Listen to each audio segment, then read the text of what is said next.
Ma'am आई video से हौद्रिकान आई ma'am MBBS तमीबना Russia अगोंद पाव फाबीरो चाही अनी अहम सूरे सूमायना पेरेंट्स स्टूडेंट्स अगोंद बिलीव तौर ट्रस्ट तौर थाजबीर अगर छात्र पुसलगा मोई एडमिशन मफम चाना रशिया एडमिशन तौर मोई मफम चाना लोन लेरी आई मोर देन 15 स्टूडेंट्स मुक पाव फाबीरपदी छात्र 35 मुक लई अदो आईगी ऑफिस ती लेजदे आईगी इमुंग दा आईगी युम दा अखोगी अहल लमन सिंगा अखोई बाबा होय अदुगा पाव फाउंड बिरकन अदुमाना आइना पुसन जबने अदु मैमना इंटरेस्ट लेबिबा मेडिकल स्टूडेंट सिंग अदुगा हतक निट थाग्रबा सिंग हतकी चाही गी लई छात्र सिंग अदुगा हतक थागदौरिबा सिंगदुना अखोगी बिफोर अगस्त की ममांग दा आइगोंदा पाव फाबिर और रशिया की मेडिकल तंबिनिबा सिंगना आई वीडियो दा मैम लासे मैम थगत चरी मैम नुआइबरी मैम आई ngasi su मैम दा अनोबो वीडियो ब्लॉग अमा आई मैम दा खुदोल तम जगे अखोई से चेसे नुगा अदुगा अखोई ब्रदर एलेक्स का इन केटी का मखोई अहुमना अखोई से मोगी सिटी से कोइबा पुबिरी ने सिटी की फजाबा अखोई करी करी लई हाइबा मैम तो अदुदा कोइबा पुबिरी ने अदो ngasi से संडे ने बको संडे ओइबनिना खितंगबुदी हांगे सुटी गुंबा ओइनबनिना को अदो आई सिटी से उच्चर के मैम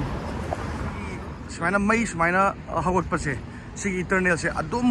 उगनी से एवरी सिटी खुदिंगी मरमदि सेकेंड वर्ल्ड वार की यामना कन्ना लांजाव थोखिबनिने को से असिसु लान की ने असिगी मूर्ति से सिजे उन फना तागेरा नोंग फना तागेरा असिजे अदुम सुमाइना लई गदोइने सिजे आदजु था 1941 to 45 हाइदना अइना लई सुजी सेंटर ने बको सिजे अखोइना लाइबा सिगी लंबी से असिसिना कोगी नाकन नाकन दा दुकान अदगी केनो कैफे गुम मैम लाइबा मफम ने लोइना सुरे साइज कोगी अचापट चापम कैफे अदुगा सिना बस ngaibam जेनुगी मोगी सिटी से सिजु नाले यामना चावे सिटी से सिटी ममिंग ना राइजान कवे यामना नाले मॉस्को दगी ओनली 2 hours 30 minutes असुमाइना चंगे असिजे अदुगा ट्रैफिक जैम लैत्रगदी 2 hours मु खागतने यामना नाले कोई से केनोदा चर्च ता लाइने ngasi संडे की पुंग 10 दगी चर्च ता मी मैम पुलकांदा पुंग 12 दा लोय गदबने को अदो आई सो फर्स्ट टाइम ने अचेनो सिजे evangelical church ne sije do church ta mogi sida violin ke ka ma'am khong tau dori ba do su yeng shi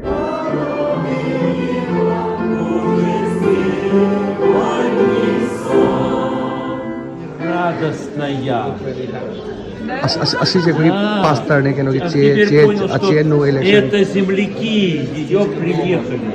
moshi like rumble lore hojik se adore pastor ga wari sa nai сколько времени अखोई से like रंबा prayer तौब लोबगा अखोई से church की मखादा अखोई पुलब चा थमिने दोने को like रंबा लोरपगी चा अचापोट के मैम सामे दोने अहाव अथुम असि अखोई अदुम तवे सुमाइना अदु सि टोटली अखोई फ्री ने सिदा अखोई मैम तो अखोई चर्च की साइड तगी अदो अखोई सु चा थाखुरे सिदा असदा मी मैम लइए सिदा चा नु कफ लोइना लइरे दुगा अखोइना असिदा फमने तो असिदा अदो सिजना चर्च की म्यूजिक करिग्रा कोई खोनबा थिनबदो अदोगी थम्बा सिना माई मामानी I'm showing the mama. Здравствуйте. Саси кучался, я говорю, молодая, дети уже. Маги мацане. Маги лайк पे हम है तो ये Это где это место? Лондон? अखोइना चा थक्तो से असले असिगी bread सिगा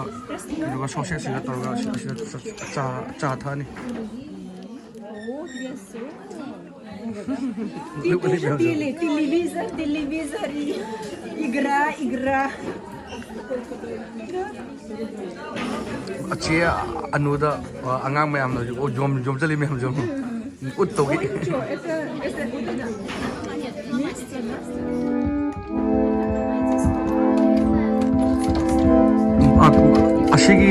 Ashigi piano se kogi tiny gi piano ne.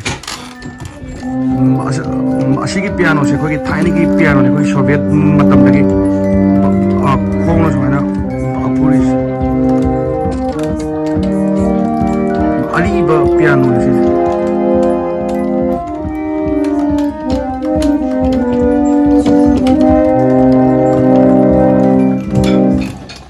Very nice instrument. Very pleasant instrument. She kogi che anuna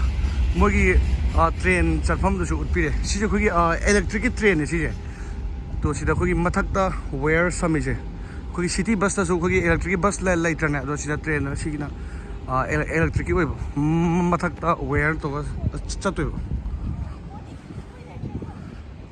nale mogi city si ko dum ko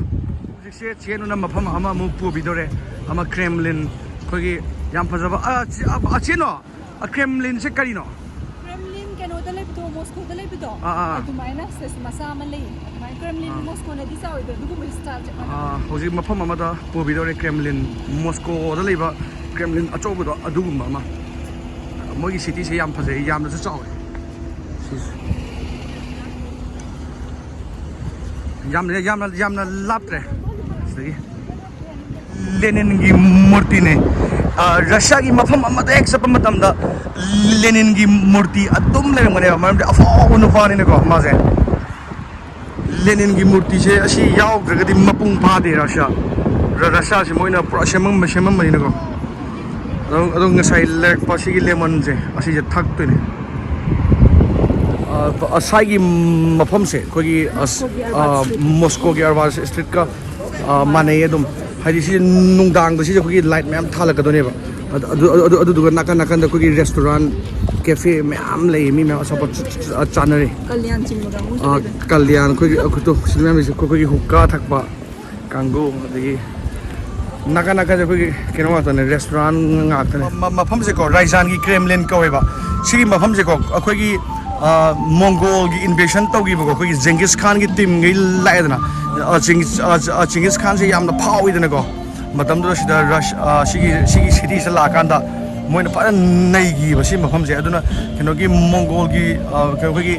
statue murti shu yamna lai aswai se aduga